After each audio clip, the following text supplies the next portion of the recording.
welcome back to my channel. This is a life of Epiphany. I know it's been so long. I absolutely miss coming on here and making videos, but I'm back with a banker.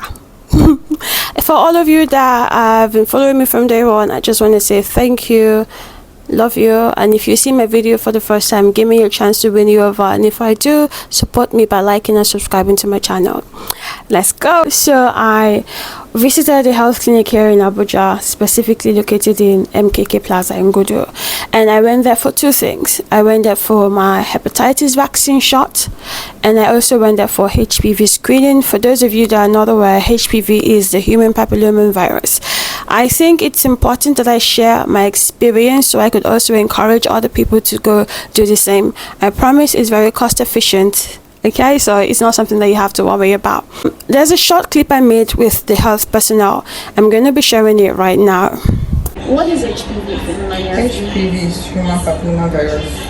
It's actually there are different strains of HPV.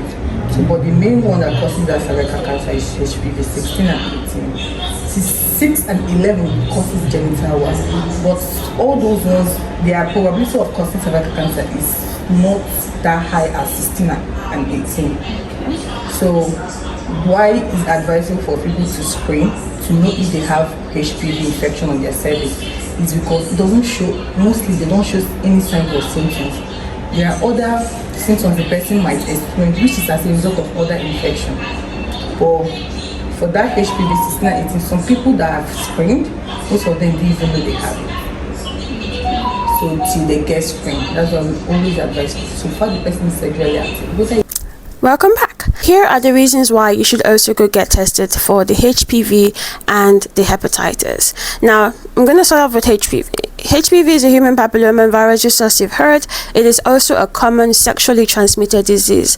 Now, it doesn't matter if you have sex every single time or if you do have it every now and then, or if you've only had sex once in your life. Once you're sexually active, you are liable to contract the HPV virus. It's something that can affect all gender.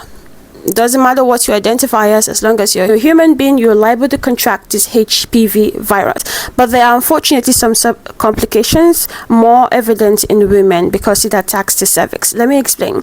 So anyone can have the HPV virus. Sometimes, even if a person does not show symptoms of that virus in them, they could still infect other people. So it's very important that if you're sexually active, it doesn't matter if you have just one partner. I would advise that both of you go get screening every now and then so you can be sure of what your status is, and then you can start treatment as soon as possible, because for all of these diseases, all of these viruses, you can definitely, if you're able to catch it on time, you're liable to survive it once you start treatment. So one major way or one major symptom of the HPV virus is genital wart. If you don't know what this is, here's an idea.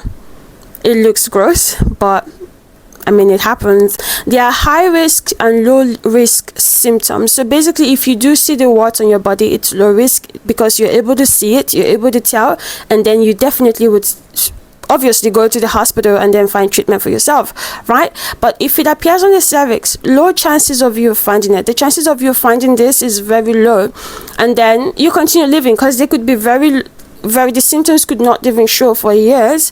You would be living with the HPV virus inside of you until it becomes full-blown and turns into cervical cancer. And we all know that cancer sucks. It really does suck. For everyone battling cancer out there, you are a hero, and I'm sending you all the love and support. I hope you beat the hell out of that fucking thing, because cancer sucks a lot. But if you leave your HPV untreated, you are liable to contract this. Now, the reason why I'm advising everyone to go get tested and also get vaccinated, there is a vaccination for the HPV. I'm yet to take it because it's quite pricey. But it's something that you can plan for and save for. I think it costs about, there are various types of vaccines, just like with the COVID vaccine, there are different brands. So I think it ranges from about 30,000 naira to about 65,000 naira, depending on the hospital and depending on the brand. And you need about 2 to 3 doses of it, I think. Yeah, I think 3 doses of it. So if you want to plan for it, this is what you should be looking out for. This is the amount. But most importantly, I would also suggest you go to a health center.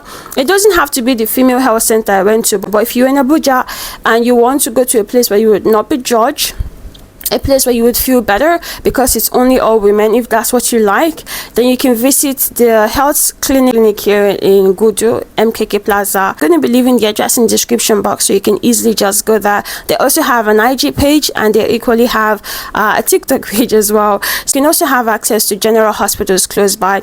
It's cheap, it doesn't cost you much to do testing, it's affordable, and it's very effective and very essential for your well-being if you know what your status is. Now, in addition to getting the HPV screening, which is a pretty rigorous process, I mean, it might be uncomfortable. So here is the thing: if you've never been sexually active before and you don't need to go for the screening, but you can still take the vaccine, it's even going to be better because you've never been exposed to any sexual activity, so you're protected like thoroughly. You can still get the vaccine regardless. On top of getting the HPV screening, I also did get hepatitis vaccine shot. I got about 1 dose, and in about a month's time I should get another one, and after the second one, 6 months from then, I'll be getting the third dose.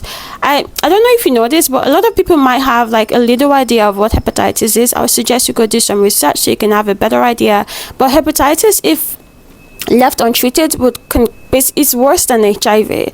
When you have HIV, you can live with HIV. People live a very long life, they start families, they marry, and they are fine. There are even medications that they can take that will protect their partners and protect their kids or children from contracting the virus. So you can have HIV and live a very healthy life. It doesn't change anything. Just in case you don't know, now you know. But if you do have the hepatitis, if you have hepatitis, the symptoms are wild. I remember I had a neighbor back then when I used to reside in Lagos. He had hepatitis. I honestly thought it was HIV at first because I had little knowledge of what hepatitis was, but I knew he grew very skinny, extremely skinny.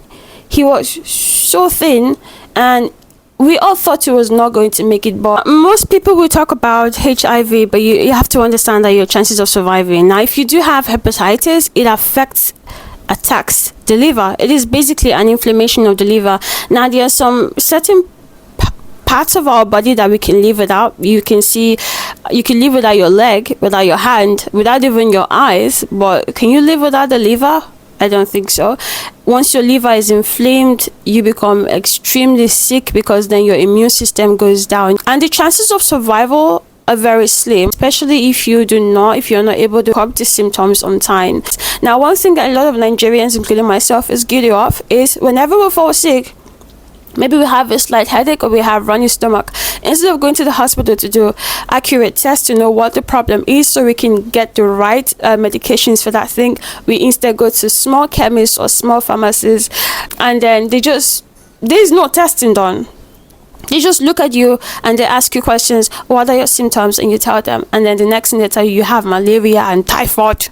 That's like your favorite ever diagnosis. Whenever you're sick, you go to the pharmacy, you go to the chemist, they would always tell you you have malaria and typhoid. If they're not saying that, the other thing they will ask you is, do you have ulcer? And I often find this question very weird because I don't know. But if I'm in a health center, I believe that they should tell me what I have. They should not. If they ask me questions like, do you have ulcer? I'm like, well, I usually respond saying, I don't know, I've never had it before, but it could be that I have it now. How would I know? Are you not supposed to test for it? They're like, no, if you don't have ulcer before, then you don't have it. Okay, now, no problem. I still go to pharmacies, honestly. If I have a slight headache or I have symptoms that I'm already familiar with, like when you have malaria, you feel weak, you feel feverish. So even if I don't go to the pharmacy, I still know deep down maybe I'm having malaria, but I will still go there regardless so that they can give me medicines and I would feel better. But I'm also trying to incorporate how a better lifestyle for myself, which it would be going to an actual hospital instead, so I can get accurate tests and they will tell me if I'm sick or the exact thing that I'm sick with. I don't like going to the hospital. I really don't. And this is something that growing up, I just don't like hospitals. In fact, when I go to the hospital, my blood pressure would increase. It's not because I think hospitals are a bad place, but I just cannot shake off the negativity that comes with it. Yes, it's a place that you go to get treated, but then it's a place people also go to and they don't make it out of there alive. So it's too much emotion. But I realized that as I've grown, that it doesn't matter if you like something or not. If you know what's right, you should endeavor to do it. So going to the hospital for regular checkup, or as often as you can, should be something that you should incorporate into your lifestyle. It's something that I'm equally doing. This is the second time I'm getting the HPV screening. I did it 2 years ago, so I think it's something that can be repeated every 2 years. I intend to do it again after another 2 years. And for the hepatitis, this is the first time ever I'm getting vaccinated. I'm excited because I'm protecting myself against all of these things, and they are also quite affordable, which surprised me. Now, I think I paid about 3,000 naira, and it's not just about the HPV. One thing I really like about the health clinic I went to in Gudu is they would also do breast scan for you. They would touch your breast. You know how you do breast screening, and it's also advisable that you do it after your period, because during period sometimes the breast gets enlarged, and if you're examining your breast, you're likely not to see any lump. But when your breast goes back to its natural size, you can try examining it, and hopefully you don't find any lump at all. Now, here is the reason why I would equally encourage everyone to go for checkups every now and then, even if you have the fear. The number one thing is you would have peace of mind. I think that's the major thing, because when I went there, the first time I went there, I was panicked. I was like, what if they tell me something negative? But then they would equally assure you that even if you get the negative news, the good thing is they're able to know it on time, and that would leave you with more chances of survival than just walking and living your regular life with something killing you from the inside that you have no idea of. Now, the other good thing is you could not have it at all, and then you start to study and start to research on ways to protect yourself. If you are having sex with more than one partner, you have to protect yourself by using condoms. If you're not having sex at all, before you start indulging in sexual activities, you have to be very familiar with all of the consequences that comes with sleeping with more than one partners or sleeping with a partner without protection. There's so many things a lot of young women should understand before they start practicing sex. A lot of things that unfortunately most of our Nigerian parents would not tell us. You should also know that protecting yourself when you have sex is not just about protecting yourself from getting pregnant. You're also protecting or giving yourself a stronger chance of not contracting sexually transmitted diseases. Even if you have a partner that you trust, you should understand that human beings are not trustworthy. At the end of the day, they are not as reliable, and even if there are other ways that they could contract sicknesses or viruses that they could unfortunately pass down to you. So be very careful. In addition to that, the hepatitis shot is also quite cheap. It's very affordable. I think I got I know I got it for 4,000 naira per shot. I have 2 shots left, which is a total of 12,000 altogether, and I only have about 8,000 naira left to pay. So just like I said, you can make plans. You can definitely plan, keep some money aside, and then when you're able to get the amount of money you need to go get this done, you can then go. And that's just about it. So once more, your girl has educated you. I'm going to be doing my bit by leaving my mark on the sands of time and protecting and educating the people around me that I love. I just want to say a huge thank you for watching, for subscribing to my channel. Please do not forget, hit on the notification bell so you can always get alerted whenever I make new videos like this. I know I've not been posting as much, but I'm trying to get my life in better order so I can have more structure. I'm also going to be introducing a new segment onto my channel, so please do watch out. And don't forget, if you like my video, please give me a thumbs up and subscribe to my channel. And also leave messages in the comment section to express how you feel about the video I made about this video, and if there's other things you'd like me to also talk about, let me know in the comment section as well. Thank you so much for watching. I appreciate it.